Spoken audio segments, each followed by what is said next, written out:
Bonjour, ici Patrick Pierrat. Le bulletin Info Bref d'aujourd'hui vous est offert par PodPass. Voici l'essentiel des nouvelles en ce mardi 14 janvier. Chrystia Freeland va se lancer dans la course à la chefferie du Parti libéral du Canada. Selon plusieurs médias, l'ancienne vice-première ministre et ministre des Finances annoncera sa candidature d'ici lundi, avant l'entrée de Donald Trump à la Maison-Blanche.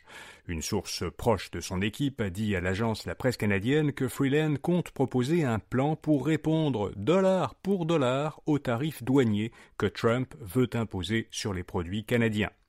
Deux autres candidats pourraient se lancer cette semaine, François-Philippe Champagne, ministre fédéral de l'Innovation des sciences et de l'Industrie, et Mark Carney, ancien gouverneur de la Banque du Canada et actuel conseiller économique du Parti libéral du Canada.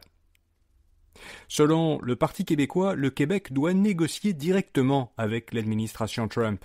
Le chef péquiste Paul Saint-Pierre Plamondon demande à François Legault de former une équipe Québec qui réunirait les partis d'opposition, des experts et des représentants du milieu des affaires.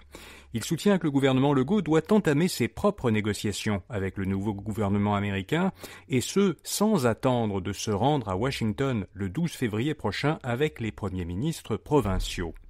D'ailleurs, d'autres provinces discutent déjà avec Donald Trump et son équipe. Par exemple, la première ministre albertaine, Danielle Smith, a rencontré Trump cette fin de semaine à Mar-a-Lago, en Floride. Le gouvernement Legault a annoncé la création d'un comité qui aura pour mission de maximiser les retombées socio-économiques de la future réouverture de la mine de Murdochville, en Gaspésie. La compagnie minière montréalaise Métaux Osisko veut relancer cette mine d'ici 2031. La mine contient du cuivre et du molybdène.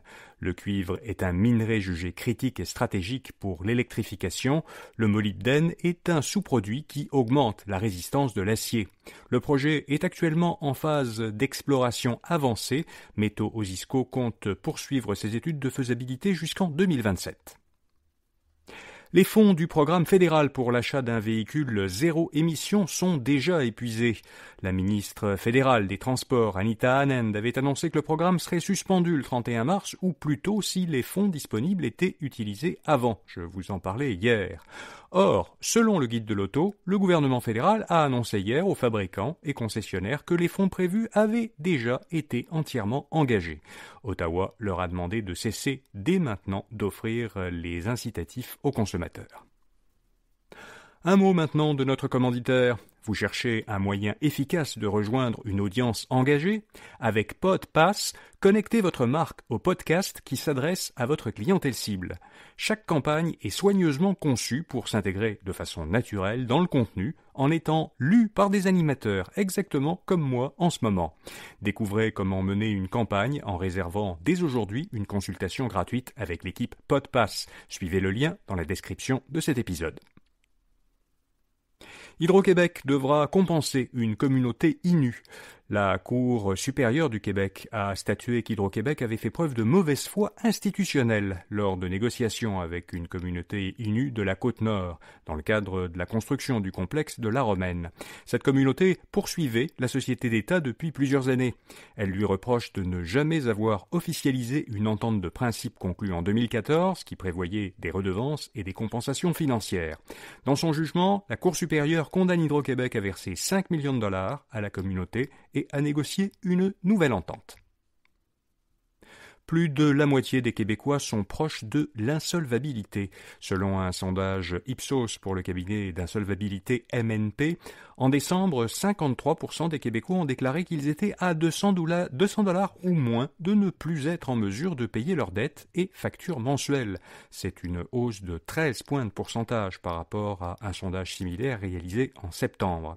Par ailleurs, une proportion similaire, 54% de Québécois, estiment qu'ils ne seront pas en mesure de couvrir tous leurs frais de subsistance au cours des 12 prochains mois sans s'endetter davantage. TC Transcontinental a utilisé illégalement la reconnaissance faciale. C'est ce qu'a tranché la Commission de l'accès à l'information, un organisme gouvernemental québécois, dans une décision rapportée par la presse.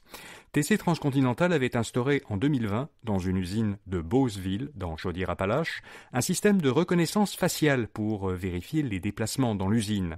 Selon la Commission, l'entreprise montréalaise n'a pas démontré, comme la loi l'exige, la nécessité d'utiliser cette technologie.